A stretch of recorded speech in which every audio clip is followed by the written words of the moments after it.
ओम शांति। 21 फरवरी 2025। मीठे प्यारे बाबा के आज के मीठे मधुर महावाक्य। आज की मुरली के कुछ विशेष पॉइंट्स। आज बाबा हमें समझाते कि हम बच्चों को अब अपना बुद्धि योग इस देह और देह की दुनिया से निकाल एक बाप से लगाना है। किसी भी देहधारी से लगाव नहीं रखना है। शरीर को याद करना जैसे भूतों को याद करना है। इसलिए किसी के भी नाम रूप में लटकना नहीं है। बाप से मिल रहे इस अमूल्य ज्ञान को बुद्धि में धारण कर अन्य आत्माओं को सुनाना है। भविष्य के लिए अविनाशी कमाई जमा करनी है। माया के वार से बिल्कुल भी घबराना नहीं है। सदा यह स्मृति में रहे कि हम कल्प कल्प की विजयी आत्मा हैं। तो चलिए सुनते हैं आज की बाबा की मीठी प्यारी मुरली। ओम शांति। बाबा कहते, मीठे बच्चे, पास विद ऑनर होना है तो बुद्धि योग थोड़ा भी कहीं न भटके। एक बाप की याद रहे। देह को याद करने वाले ऊंच पद नहीं पा सकते। प्रश्न, सबसे ऊंची मंजिल कौन सी है? उत्तर, आत्मा जीते जी मरकर एक बाप की बने और कोई याद न आए। देह अभिमान बिल्कुल छूट जाए। यही है ऊंची मंजिल। निरंतर देही अभिमानी अवस्था बन जाए, यह है बड़ी मंजिल। इसी से कर्मातीत अवस्था को प्राप्त करेंगे। गीत, तू प्यार का सागर है। ओम शांति। अब यह गीत भी रॉन्ग है।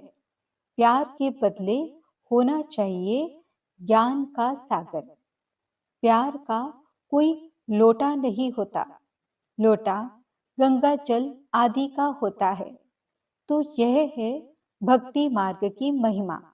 यह है रॉन्ग और वह है राइट। पहले पहले तो ज्ञान का सागर है। बच्चों में थोड़ा भी ज्ञान है तो बहुत ऊंच पद प्राप्त करते हैं। बच्चे जानते हैं कि अब इस समय हम बरोबर चैतन्य तेलवाड़ा मंदिर के भांति हैं। वह है जड़ तेलवाड़ा मंदिर और यह है चैतन्य तेलवाड़ा। यह भी वंडर है ना। जहां जड़ यादगार है वहां तुम चैतन्य आकर बैठे हो। परंतु मनुष्य कुछ समझते थोड़े ही हैं। आगे चलकर समझेंगे कि बरोबर यह गॉड फादरली यूनिवर्सिटी है। यहाँ भगवान पढ़ाते हैं। इससे बड़ी यूनिवर्सिटी और कोई हो न सके। और यह भी समझेंगे कि यह तो बरोबर चैतन्य देलवाड़ा मंदिर है। यह देलवाड़ा मंदिर तुम्हारा एक्यूरेट यादगार है।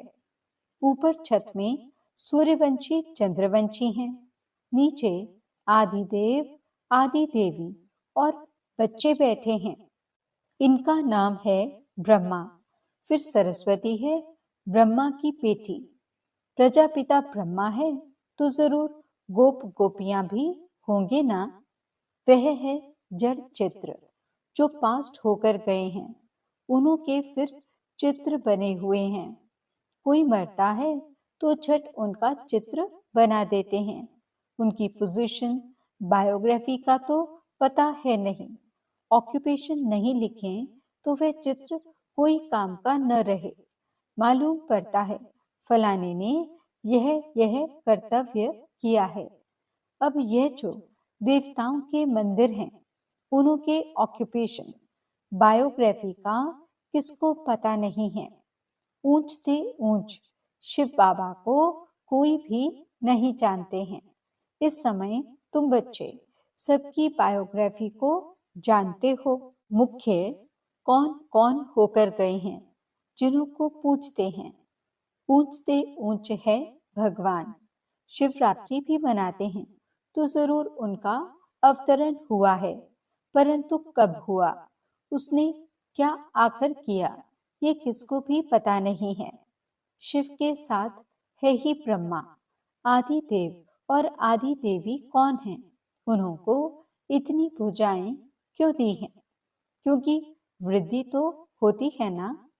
प्रजापिता ब्रह्मा से कितनी वृद्धि होती है। ब्रह्मा के लिए ही कहते हैं 100 भुजाएं, 1000 भुजाओं वाला।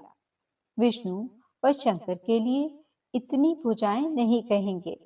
ब्रह्मा के लिए क्यों कहते हैं? ये प्रजापिता ब्रह्मा की ही सारी वंशावली है ना।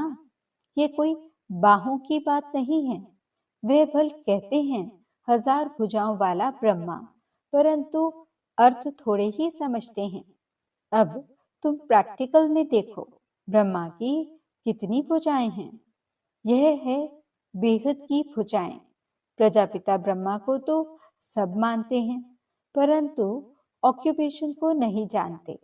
आत्मा की तो बाहें नहीं होती, बाहें शरीर की होती हैं। इतने करोड़ ब्रदर्स हैं तो उन्हों की भुजाएं कितनी हुई। परंतु पहले जब कोई पूरी रीति ज्ञान को समझ जाए तब बाद में ये बातें सुनानी है। पहली पहली मुख्य बात है एक। बाप कहते हैं मुझे याद करो और वर्षे को याद करो। फिर ज्ञान का सागर भी गाया हुआ है। कितनी अथाह पॉइंट्स सुनाते हैं। इतनी सब पॉइंट्स तो याद रह न सके। तंत यानी सार बुद्धि में रह जाता है, पिछाड़ी में तंत हो जाता है। मन मनाभव।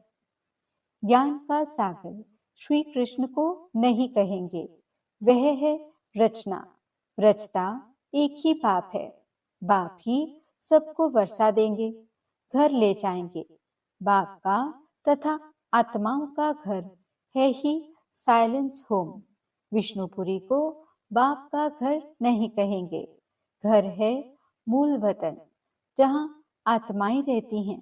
ये सब बातें सेंसिबल बच्चे ही धारण कर सकते हैं। इतना सारा ज्ञान कोई की बुद्धि में याद रह न सके, न इतने कागज लिख सकते हैं। ये मुरलियां भी सब की सब इकट्ठी करते जाएं तो इस सारे हॉल से भी जास्ती हो जाएं। उस पढ़ाई में भी कितने ढेर किताब होते हैं।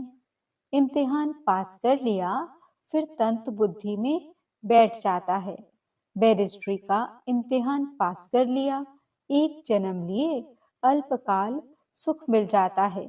वह है विनाशी कमाई। तुमको तो यह पाप अविनाशी कमाई कराते हैं भविष्य के लिए। बाकी जो भी गुरु गोसाई आदि हैं, वे सब विनाशी कमाई कराते हैं। विनाश के नजदीक आते जाते हैं, कमाई कम होती जाती है। तुम कहेंगे कमाई तो बढ़ती जाती है, परंतु नहीं, यह तो सब खत्म हो जाना है। आगे राजाओं आदि की कमाई चलती थी, अभी तो वे भी नहीं हैं। तुम्हारी कमाई तो कितना समय चलती है, तुम जानते हो। ये बना बनाया ड्रामा है जिसको दुनिया में कोई नहीं जानते हैं। तुम्हारे में भी नंबरवार हैं जिनको धारणा होती है। कई तो बिल्कुल कुछ भी समझा नहीं सकते हैं।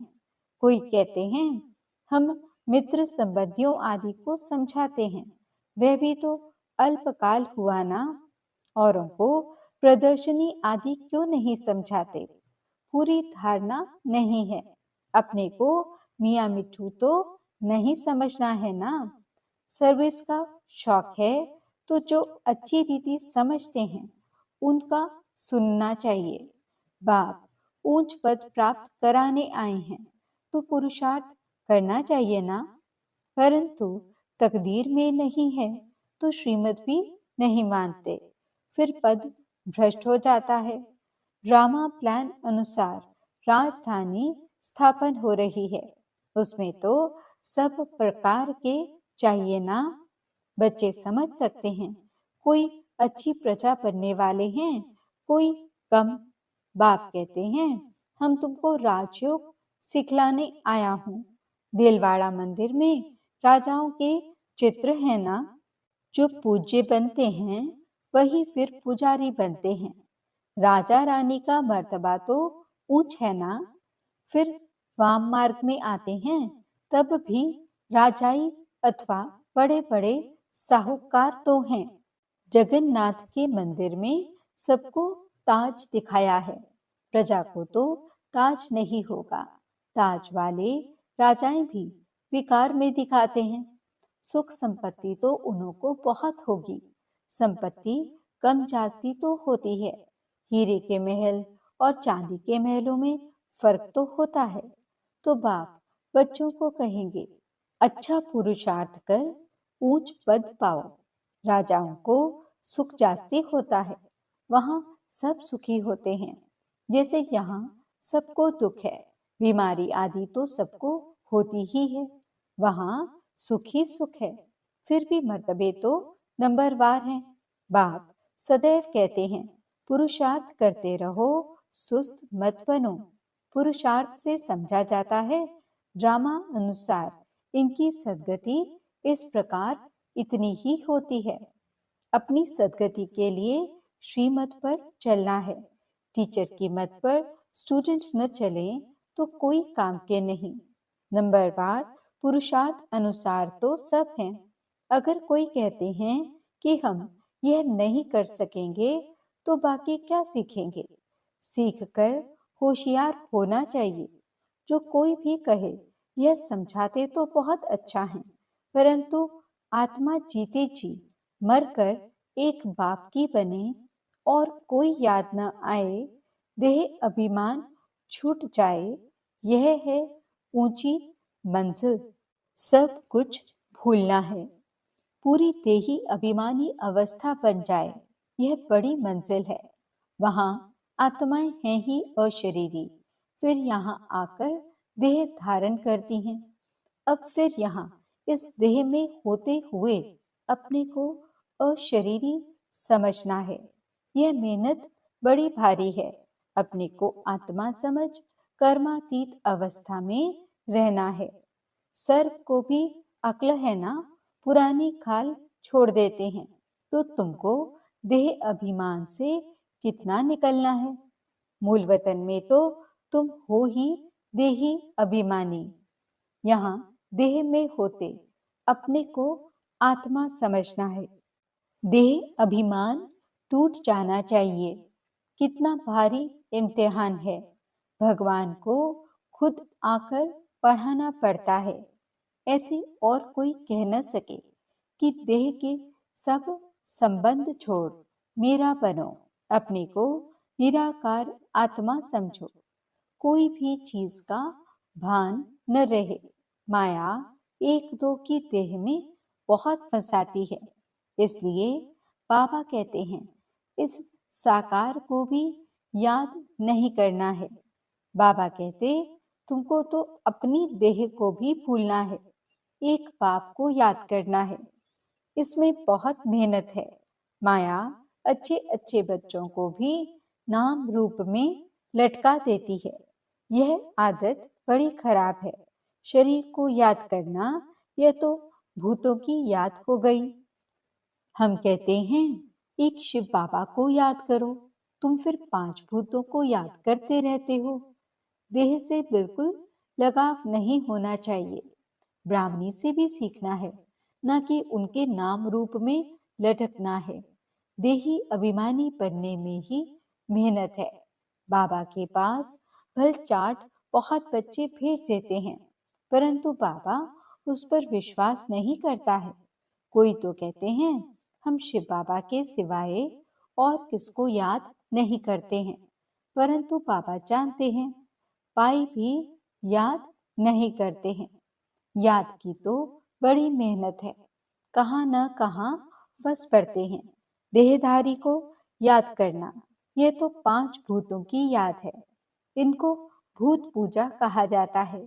भूत को याद करते हैं। यहाँ तो तुमको एक शिव बाबा को याद करना है।